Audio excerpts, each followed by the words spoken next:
Treasurer, welcome to 7:30. Thanks, Sarah. Now, this report today was released with headlines like broad revamp, the biggest RBA shake-up in decades. But the bank's governor, Phil Lowe, says we're really talking about improvements at the margins, and he couldn't imagine that this new board would have made different decisions to the ones that his board made. Is he right that these reforms won't change much in the outcomes? I think it's a substantial renovation of the Reserve Bank, which hasn't been reviewed in this way for some decades. And it's an important opportunity to recognise that no institution should be beyond the kind of thinking and consideration that is central to this Reserve Bank review that I've released today. And what it's all about is it's all about learning from the past, learning from best practice around the world to strengthen the Reserve Bank into the future. And the outcome of that will be a Reserve Bank which is more transparent, more accountable, more effective, and relies on more expertise. But is it a big reform or changes at the margins? Well, I think when it comes to independence, it will strengthen the independence of the Reserve Bank. I think when it comes to the inflation targeting regime, it leaves the fundamentals of that in place. But beyond that, I think there are some really important changes recommended here. That's why the government has signed up in principle to implementing all 51 of those changes. And I'm very grateful to the Reserve Bank Governor and indeed to the opposition for signing up similarly. Now, the biggest change recommended by the review is the creation of a new board to set interest rates. What's wrong with the way the current Reserve Bank board has exercised its power to set interest rates? Well, first of all, I'm not going to take shots at the existing board or former boards or indeed the Governor himself. I cherish the independence of the Reserve Bank and that's why I'm strengthening it with this review and these recommendations and the government's response to it today. But I think clearly there's an opportunity here with two boards to have one focused on the specifics of interest rate decisions, as a lot of other reserve banks and central banks around the world do, and another focused on governance. And what that will allow us to do is to have governance specialists and leaders from different parts of the economic community in the governance board and a more specialist board full of specific expertise in the monetary policy board. And as I said, I beg your pardon, is that going to lead to different outcomes? I guess that's the fundamental question. Well, it's impossible to test that because we're talking about decisions in the past versus decisions into the future. But I do believe genuinely that this gives the Reserve Bank into the future the absolute best chance of getting these quite difficult on-balance calls right, to have a board dedicated to monetary policy decisions and another one to run the bank itself. I think that is a good combination, and again, it picks up best practice from around the world. Let's just go to something else that the Governor said today. He said that the review's criticisms of the board, and they are quite significant criticisms, they do not resonate with his experience. He rejected the critique that the board was unwilling to push back on his views or not sufficiently involved in decisions. Are the reviewers right, notwithstanding you don't want to act out a full-blown critique here, but were the reviewers right when they identified weaknesses in the way the board functioned? Well, first of all, I don't think it's especially surprising that Governor Phil Lowe has a different view about the performance of his board and indeed his own performance. And as you rightly identify, I'm not going to get into that argument. But I think the reviewers have struck a really important balance here. Yes, they've done some analysis of recent decisions, but they've ensured that this isn't primarily about one decision or a set of decisions or even the forward guidance, which was especially controversial.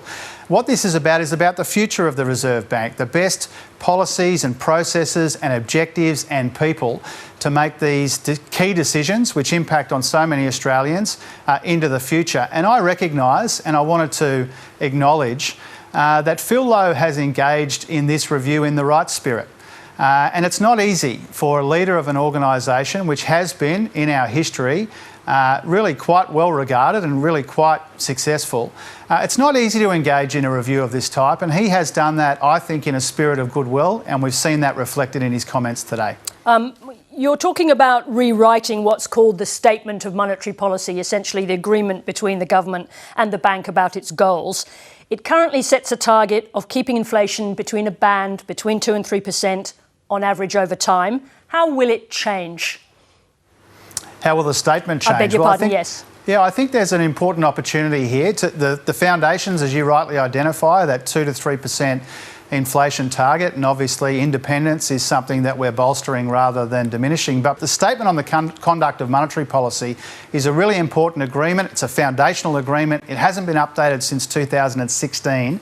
I was going to update it last year, but I thought it would be more prudent to wait until the outcomes of this review, because it does give us the opportunity to build a lot of what we are proposing here and agreeing to here into the statement on the conduct of monetary policy. Now, you say you don't want to spend too long on the issue of the forward guidance, that is, that interest rates were going to stay low through to 2024. But I did want to ask you how much of the problem with the current board goes to how they communicated to the public, including that decision.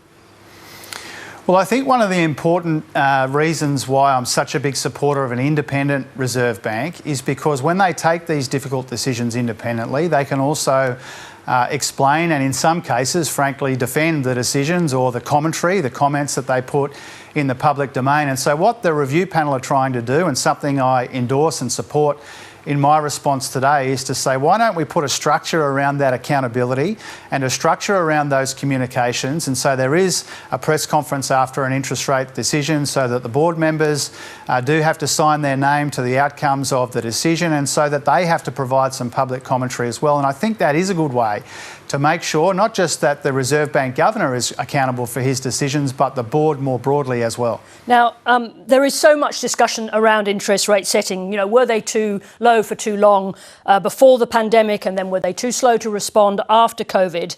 It comes back to my fundamental question. There was criticism of the board. Will this new board actually produce different outcomes that will make a difference to the lives of Australians?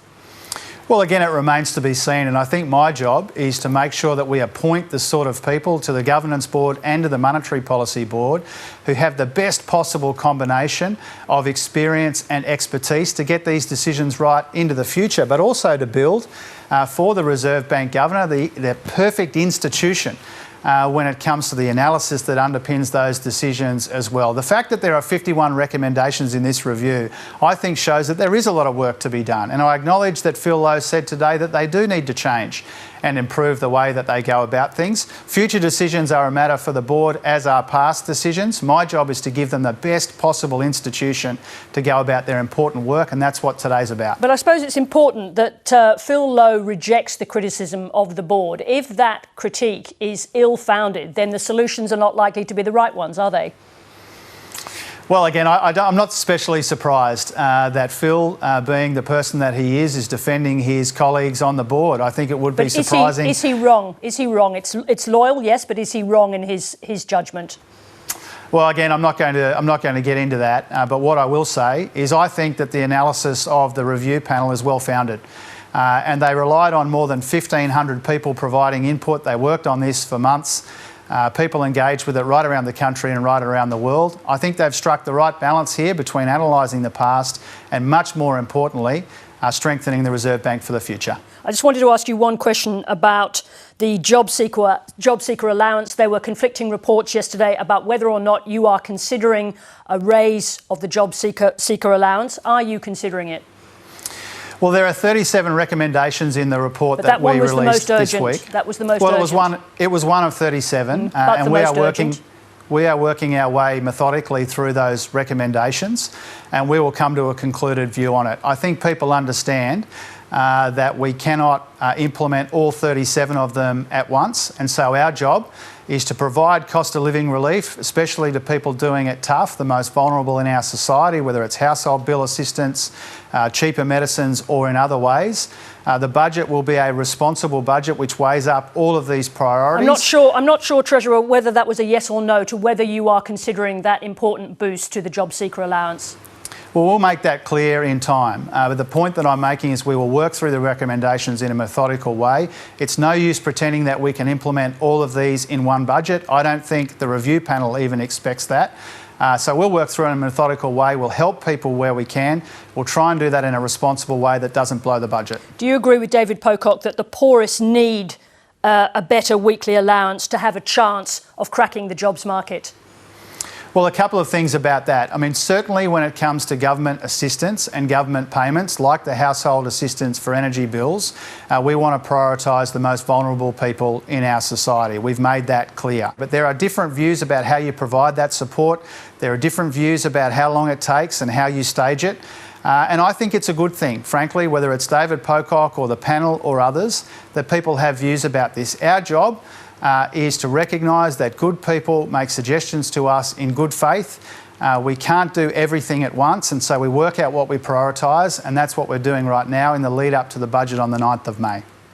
Treasurer, thank you very much indeed for joining us. Thanks, Sarah.